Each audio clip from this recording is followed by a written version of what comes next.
This is the Physical Activity Researcher Podcast, a podcast for researchers of sedentary behavior, physical activity, and sports. Join for a relaxed dialogue about research design, practicalities, and, well, anything related to research. Learn from your fellow researchers useful and relevant information that does not fit into formal content and limited space of scientific publications. And here is your host.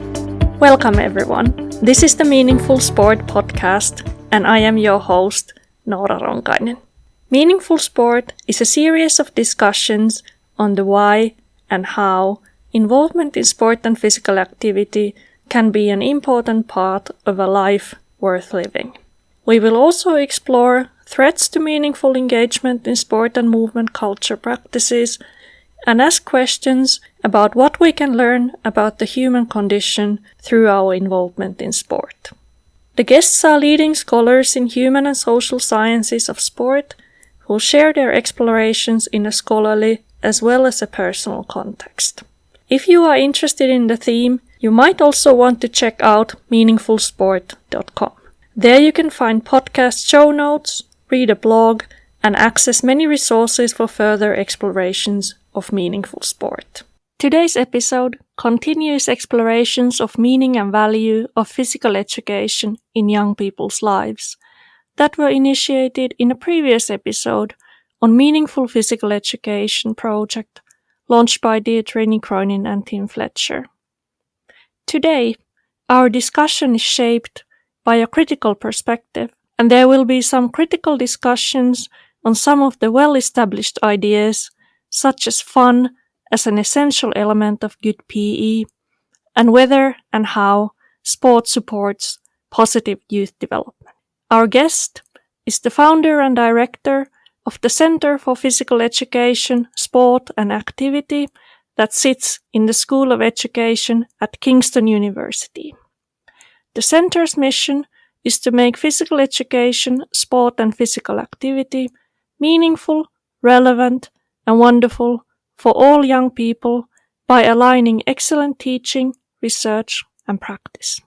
In addition to his university work, our guest also launched the MyMove app in 2019, which will be the topic of the second part of this episode later on. MyMove is an app that allows practitioners to support young people in developing a physical activity habit and provides the data for schools to monitor impact, review, and celebrate their work in PE and sport. For more information, please listen to the second part of the episode later on, and you can also access the website mymoveapp.com. Thank you so much for joining me today, and welcome to the podcast, Greg Trier. It's a pleasure. Thank you for having me.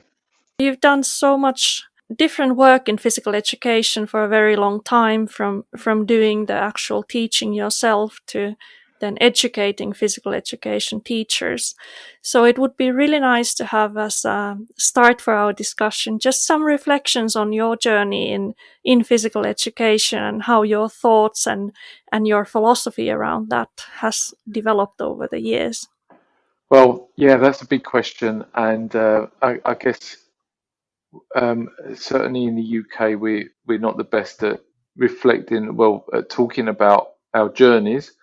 And it's difficult to know where to start because I think it's always evolving. And I think the first thing that comes to mind is that my working life has been very privileged. In many ways, my non-working life has been very privileged too. I was really lucky to have a good university course, not because it was a particularly elite university, although I think it would probably claim to be so, but it was because I really valued having 4 years to learn about physical education, which is a pathway which is not open to many people in the UK anymore, mainly because it's expensive to run.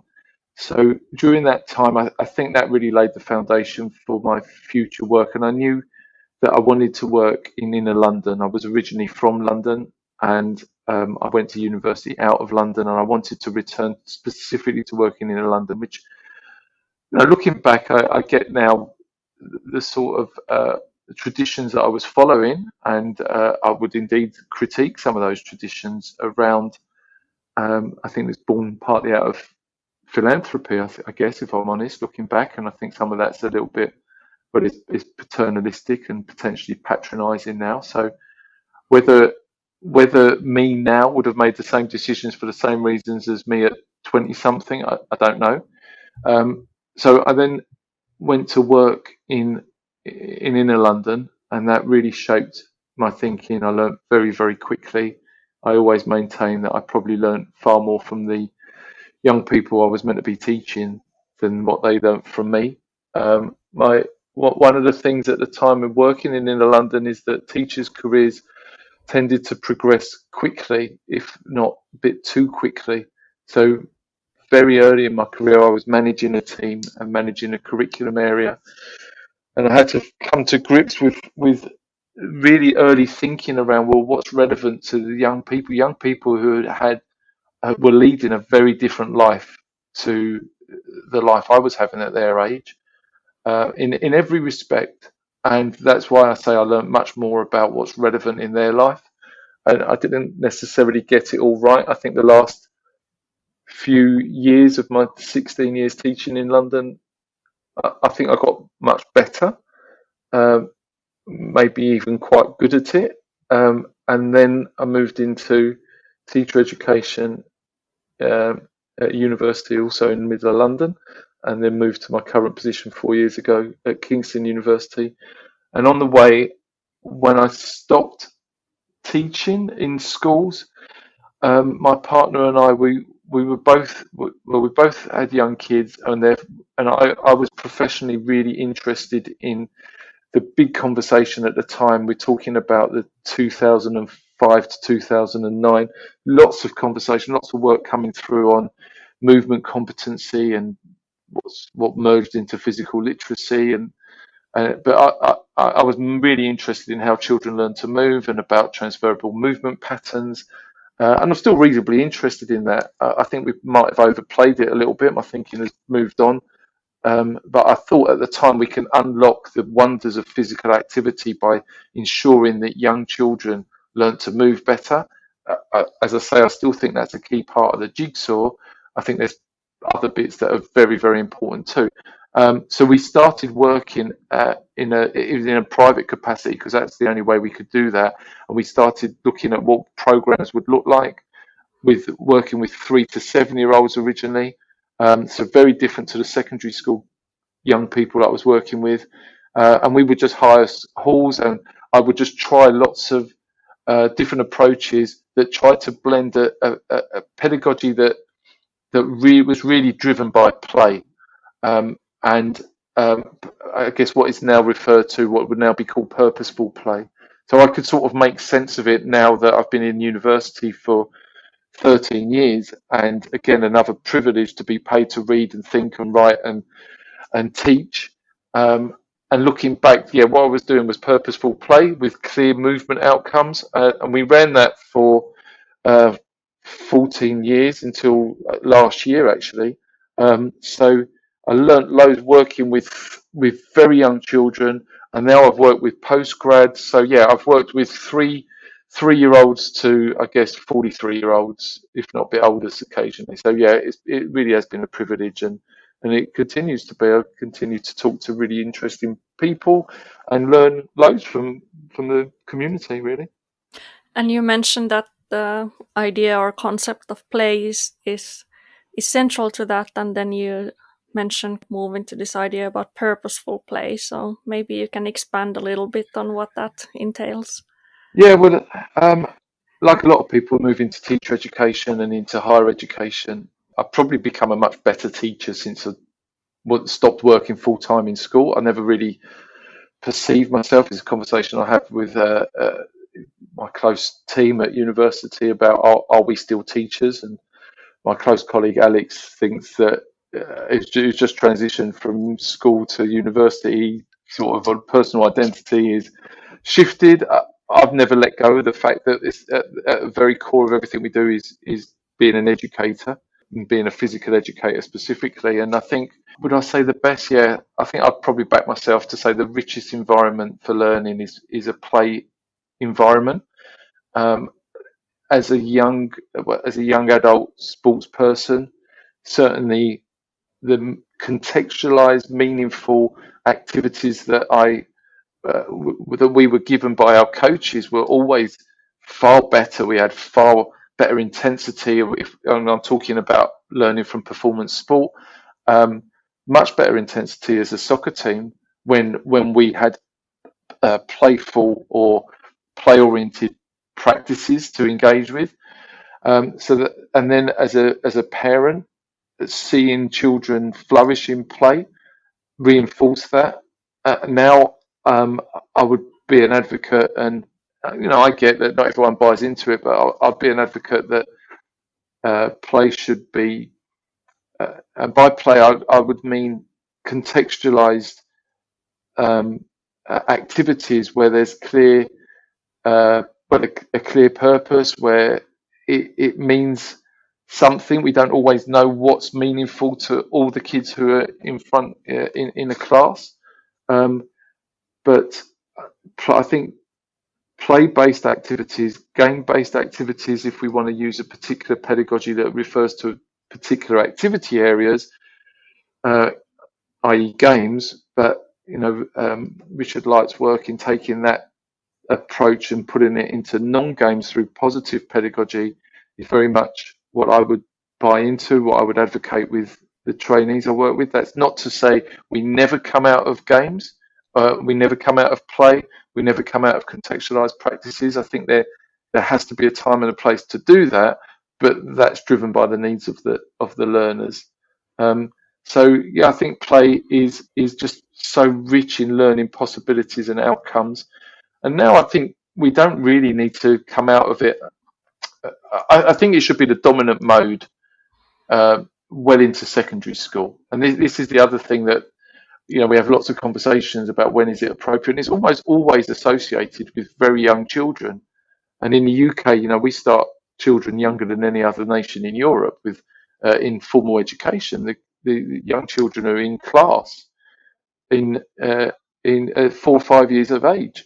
So play is always associated with that, what we call key stage 1, that 4 to 7 year old age group. But I think it's absolutely appropriate all the way through teenage years, and even in a sporting context. One of my favourite YouTube videos was watching the Spanish football team when they were by far and away the best football team in the world, and they were playing a game called chain tag. I don't know if you ever saw it.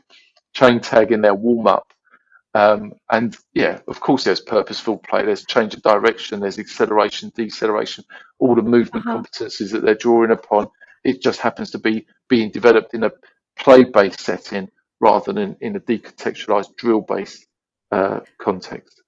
Yeah, well, I guess we might be actually witnessing kind of this return to play or introduction of playing also for adults. If we think of the lifestyle sports and how they are becoming more popular, we can think about parkour, for example. Yeah. That's maybe the one that I have some experience of when I've done some of that. And so you have groups for beginners who are all adults, and everybody's just having fun and playing, and it's completely different from some of the more traditional sports in terms of how it's done and how people approach it. Yeah, of course, and I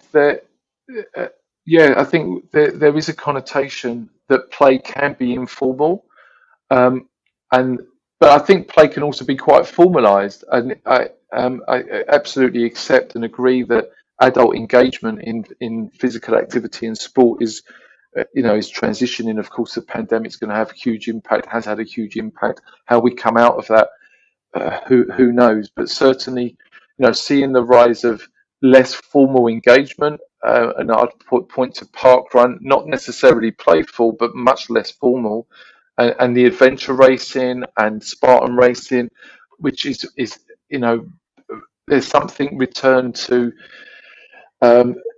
childhood in seeing adults engaging in that sort of collaborative exercises, real challenges, quite difficult physical challenges at times. So, but I'd also question probably, Nora, why play is always associated with fun, and this is another ongoing discussion in our office Uh-huh. around the role of fun. And uh, personally, I question our pull towards going to fun, the prevalence that fun has in our discourse, and I'm not as I just question within physical education specifically whether that's necessarily a healthy thing. And I know it makes me sound like an absolute killjoy, and that's not where I'm coming from. I just don't know why we give it such a high status. And I know you know we were talking about to Deirdre and Tim around meaningful peer, and I work with a guy who I mentioned before, Alex, who is has done quite a lot of work with Deirdre and Tim, and that's an ongoing conversation that we have. Should fun be there as one of those pillars? Yeah, I mean, that's quite fascinating. Like, one of the scholars I've drawn on in some of my work is Roe Bymaster, and his take on it is that we have kind of two different end goals to life, and they would be happiness and meaning. And I guess happiness is more about kind of having good time and positive emotions and feeling good in the moment, whereas meaning would be something that is more, sometimes you are exerting a lot of effort and you are committing to something for a long term, and sometimes it's not a lot of fun at all, but it's meaningful for you. So yeah, Yeah, I guess that somehow connects to what you are talking about. yeah. I think it does. And yeah, likewise, I'm fascinated by the work of some of the behaviour economists, and that theme comes up a lot there, as it does indeed with philosophy generally on purpose and meaning of life. And but I think it can have interesting and unwanted knock-on effect if we, and I'm talking, I guess here the context is in schools, school-based physical education.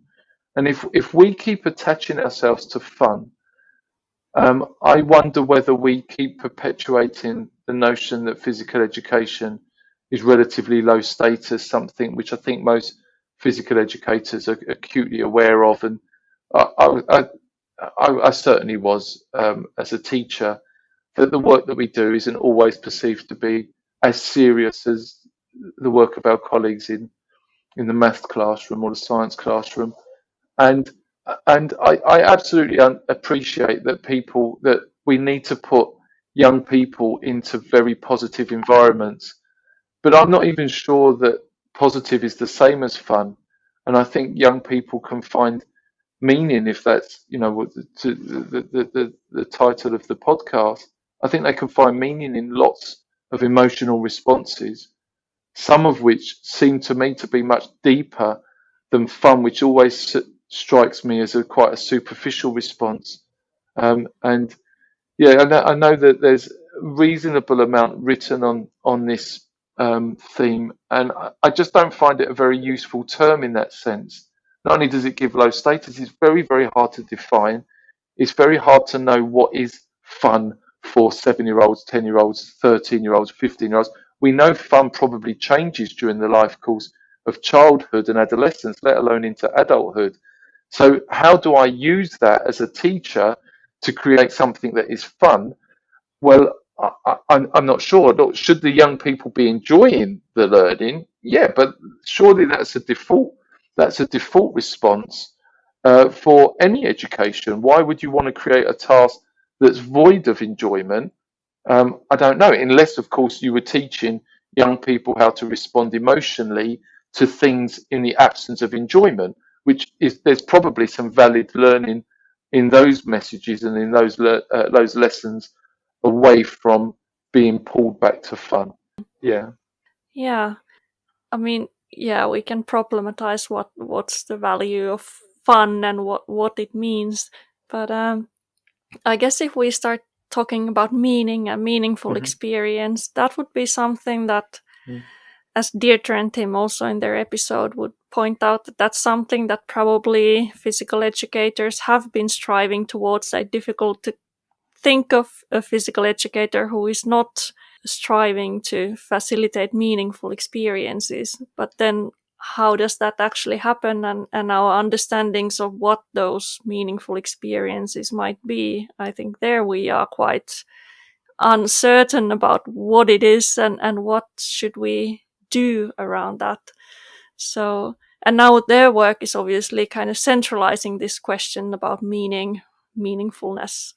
How does it happen? So yeah, I would love to hear your thoughts on that. You have certainly thought about these questions for quite a long time. Well,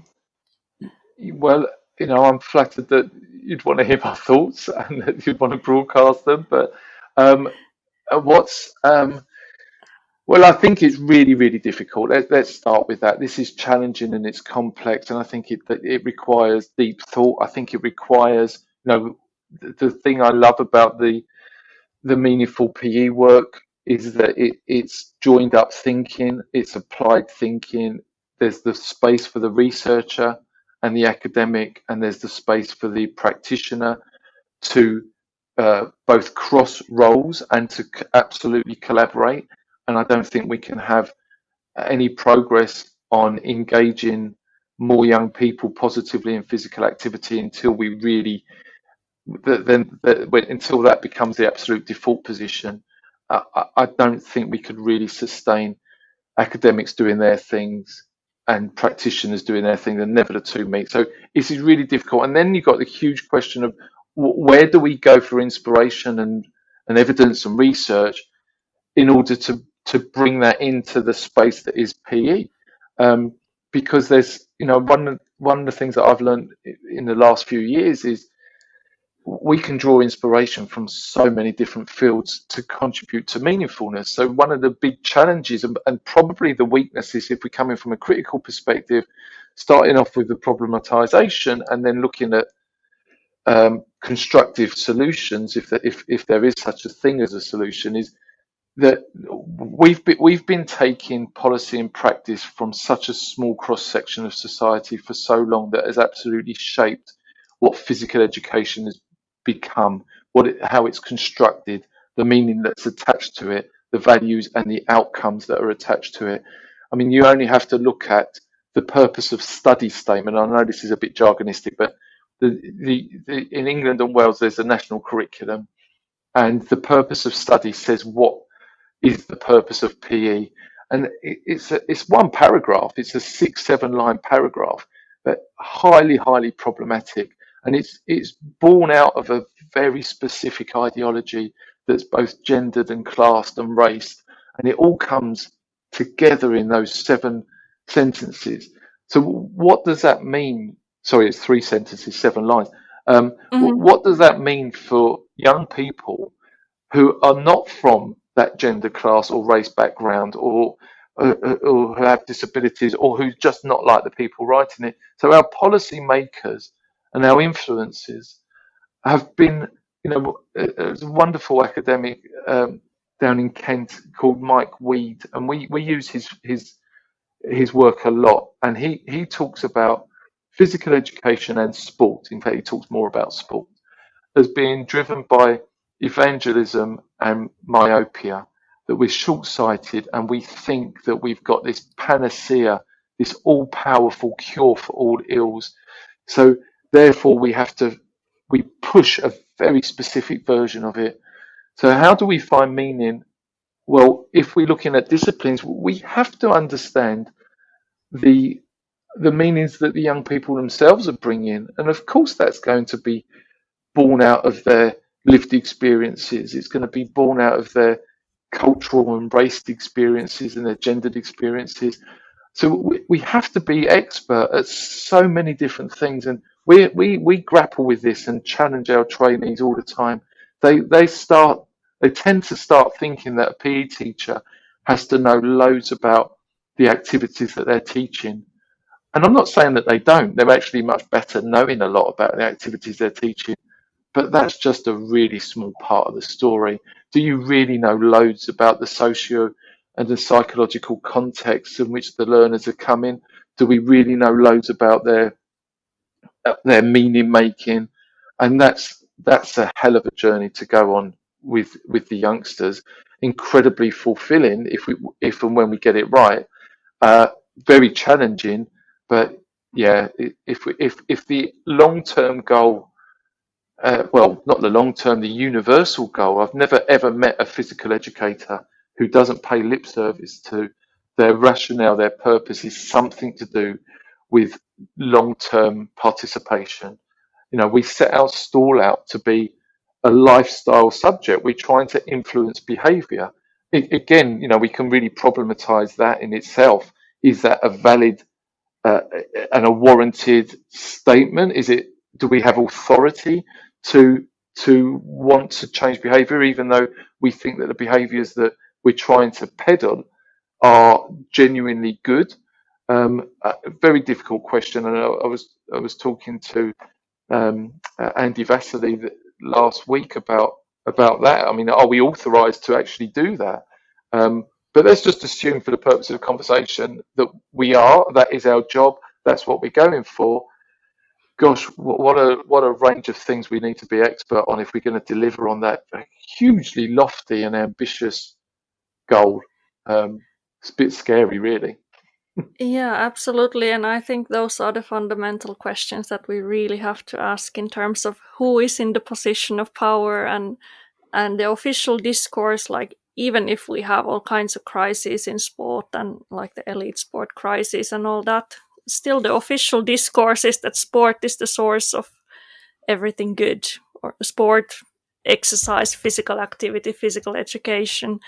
Those are the sources of everything good. And we just have to get people moving, and then, you know, world is going to be a fantastic place. So that's kind of, we need to first start Yeah, with that ideology and start deconstructing a little bit. yeah, we really do. But you know, that's you know, rightly or wrongly, well, I think is probably wrongly, you know, discourse analysis and the ability to unpick discourse is something which we bump into the very higher ends of formal education.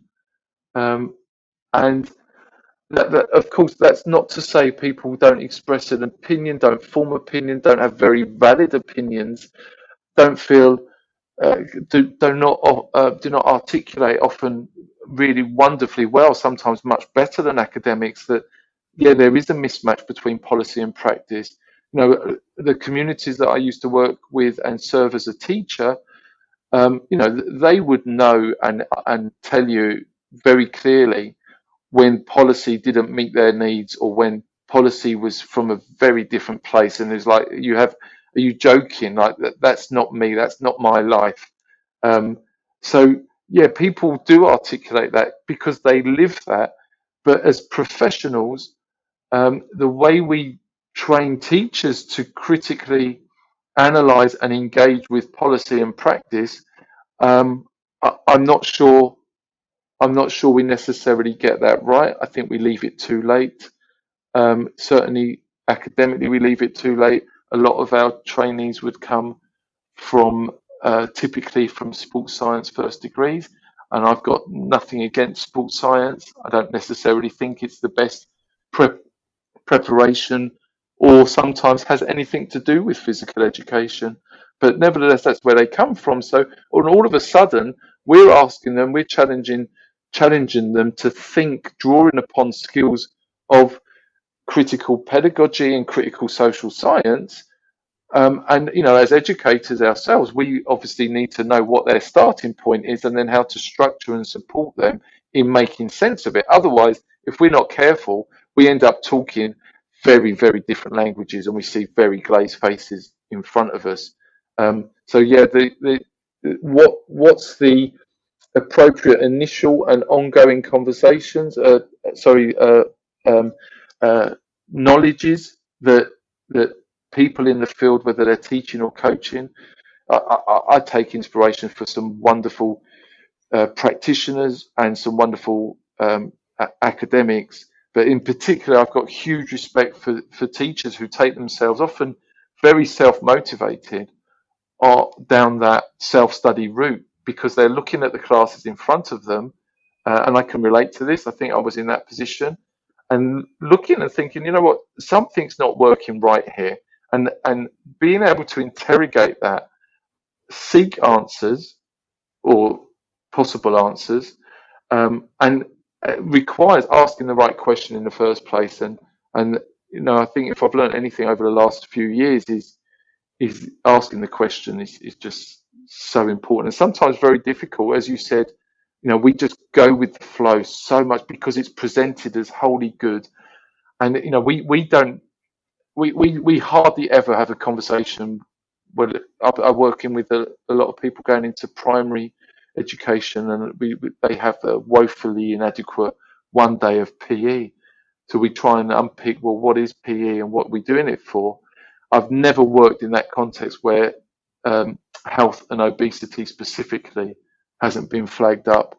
And I think they're very complicated relationships, to explore, well, what is the relationship between PE and obesity?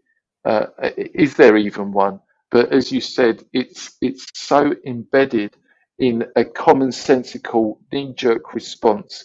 Figures suggest, and if you read people like David Kirk even question the phrase obesity epidemic. I think John Evans also questions that language. Yeah. But if we just go with accepting that there is something going on with obesity, it's such knee-jerk response. Oh, great! Bump that over to PE. Get the kids to run more. In England and Wales now, well, in lots of countries now, but it started in Scotland actually. You've got this thing called the Daily Mile, where children are given 15 minutes. It's meant to be daily, but let's just say they go 3 days a week, 15 minutes in school, and they run or walk. And if you go to the Daily Mile website, you see the head teacher who started it specifically saying in the first couple of sentences, I noticed the children were less fit and were gaining weight, so I made them run every day. The evidence base, if it's presented and it's robust, I'd say great. That, and for me, the evidence base and the outcomes would have to be: are we turning more kids onto physical activity so that they embed that as a normal and habitual part of their life, as a very positive part of their life, an aspect that helps them flourish in their life? And if the Daily Mile is doing that, then absolutely great, let's go for it. But Malcolm Thorburn wrote a beautiful paper, I think it was last year, where he really asks, dare I say, similar questions to the ones you're grappling with on, what is the evidence base and is it just ideologically driven discourse? Yeah, I mean, we discussed about life skills earlier, and it's a discourse that everybody recognizes, that if you play sports or if you're involved in youth sport, you will become a good person in terms of you can manage your time and you can work in teams and you have a hard work ethic and all these things. But is it an ideology that we keep repeating it because we have been taught to use this discourse, or do we actually know what's going on?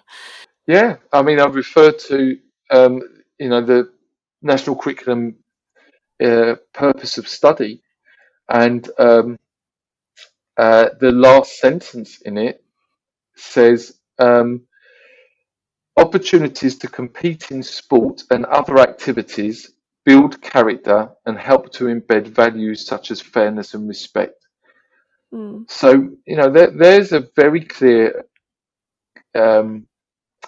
public policy statement that I think touches upon the themes that you're referring to. For me, that the absence of the word might takes that to a really different place. If they're saying opportunities to compete in sport might build character or can contribute, or in certain circumstances can, but it's presented as an absolute truth. And again, that comes from a very, very specific place. So asking questions around that, Lance Armstrong did an awful lot of sport. I'm not sure. I'm not sure he always exhibited fairness and respect. And if it was an absolute truth, you wouldn't be able to find exceptions to it. I mean, absolutely. So the next questions to ask, well, for whom and where and in what kind of circumstances as well. And I think that's a big thinking of this meaningfulness research in sport and physical education. And obviously we haven't got very far, but we haven't really addressed issues about gender, class, equality of opportunity, all these different intersecting identities that will have an impact on what kind of experience young people will have in sport. And we should not automatically assume that sport will be a meaningful experience. It might, but it might not.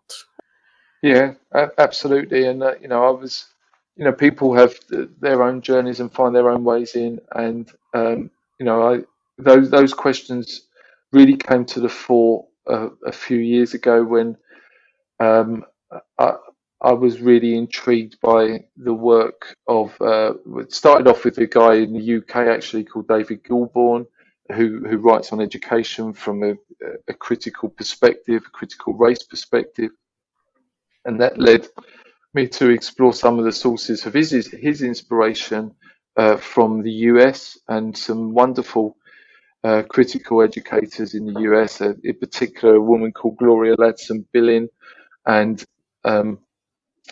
then that's been drawn into physical education.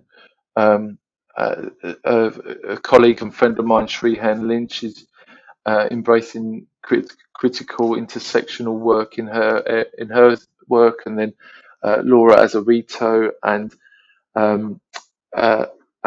Dawn Penny. There's some wonderful work that's beginning to ask the question. But when you look at PE and probably sport as well, Kevin Hilton's bringing that into sport. Why are we behind the curve on that? And there was these were lively and important conversations that started a long time ago. Now, I get it takes a time for new knowledge to filter into different disciplines and subject areas, but if we're going to look at those really big questions that you flag up around who's benefiting, who's not benefiting, why is the resourcing and the outcomes so unevenly and inequitably distributed, then we have to ask those very difficult and sometimes very uncomfortable questions, because in our own way, whether we're working as researchers or whether we're working in the front line working with young people, we're either part of the problem or we're trying to work towards a solution, and you probably can't be both. And so I think there is a very valid question why. I don't know if it's a UK thing. Reading work from other countries, it seems to be quite universal that there is a reluctance and a conservatism within physical education, and I don't know. Maybe you correct me if I'm wrong, but sports seems to be slightly more forward thinking in places. I don't know. Maybe that's a ridiculous statement to make, but when I entered the profession, as the PE community tended to see themselves as somewhat more progressive, and we would look to sport somewhat disparagingly and without doubt with a degree of snobbery. And we've, over the course of my career, I think the pendulum has absolutely swung. If I want to look for really good child-centered, engaging pedagogy, I go to some of the big governing bodies and their official coaching manuals and philosophies. Now, whether that plays out if I pitch up at a soccer club or a rugby club week in, week out, working with where inevitably we have volunteer coaches, the logistics of coach education is incredibly challenging there. But nevertheless, if I want to look for that sort of child learner centered, athlete centered pedagogy, there's certainly some brilliant stuff that's being developed in sport. If I want to see, sometimes part of my role is going into schools and we're working to support trainee teachers and mentors. And, if I want to see some PE that absolutely replicates, looks exactly the same as the physical education I had, 35 years ago as a teenager, I can still see plenty of it in schools. I can see really good practice as well. I can see, a minority of, and I really don't want to be or sound disparaging at all. I think the structures in which people are operating, I think the way we educate teachers, I think the way that they are given autonomy and allowed to be creative. I think there's big structural issues that we have to unpick. I'm not pointing the finger at all at the individuals who are delivering lessons that look like mine. But if I want to see math, if I go to maths class, gosh, the kids are learning maths in a very different way to I did 35 years ago. And I think there's huge questions there. Well, why has maths jumped ahead? And why does a lot of PE look the same? And we need to tackle that. Yeah, and I think what you already mentioned about PE, that there is a danger that it just becomes physical activity, just having young people move more, and then we can ask what is the educational dimension in that. Yeah, and indeed, it's what's the purpose of them moving more, and what's the purpose of giving them, movement opportunities in schools and in other settings. And it goes back to that universal claim that what we're trying to do is get them to move more for longer, but equipping them with the tools, the knowledge, skills, and understanding. But again, that's the tripartite response that we've had for many years. That to move more, you need knowledge, skills, and understanding. And these days, in the last few years, actually, I'm not sure that is what you need. I think they're important. You're better off having them than not having them. But I think now you need a strong emotional connectedness to movement. You probably need strong social bonds within the movement environment so that you feel safe, secure, sense of belonging, connected to the people around you. So I think the social and emotional drivers, now knowledge, skills, and understanding, you can have knowledge about that. You can know that you respond better as an individual when you feel a sense of connectedness to those around you. But I'm not sure that's what we always mean when we talk about knowledge, skills, and understanding. It tends to be pseudoscience. It tends to be knowledge around health. Again, over the last, well, I don't know how long, let's just say 10 years, I really question knowledge as a behavior changer. I'm not sure that it does change young people's behavior. I'm not sure it changes adults' behavior. This assumption that we're driven by rationality as human beings. Therefore, if you know that physical activity is good for you, you are going to be physically active. I think that seems a somewhat dubious assumption. And I'm not sure that there's many active adults whose motivation has been born and carried through from when they were 10, 12, 14 years of age into their 40s because when they were 10, somebody told them that it was really good for them. I think people stay active because they find a deep love for a movement context, and that driver can be such a range of factors, whether it be the people, whether it be the place. I think it probably is how you learn to identify with yourself in that movement context. Are you feeling strong or successful or confident or comfortable? Is there a degree of self-efficacy going on there? So again, we're drawing upon that psychosocial domain. as essential knowledge for people working in this field. So, yeah, I question rationality, and I think we really underplay the affective emotional domain when it comes to supporting behaviours. Yeah, I think this would be a wonderful roundup for our part 1 and the more theoretical discussion. Thanks for joining us this week on Physical Activity Researcher Podcast. If you like the show, make sure you never miss an episode by subscribing or following the show on Twitter. This podcast is made possible by listeners like you. Thank you for your support. If you found value in the show, we would really appreciate a rating on Apple Podcasts or whichever app you're using. Or if you would, in a real old school way, simply tell a friend about the show. It would be a great help for us. We have a fantastic lineup of guests for forthcoming episodes, so be sure to tune in. Thank you all for your support and have a great day.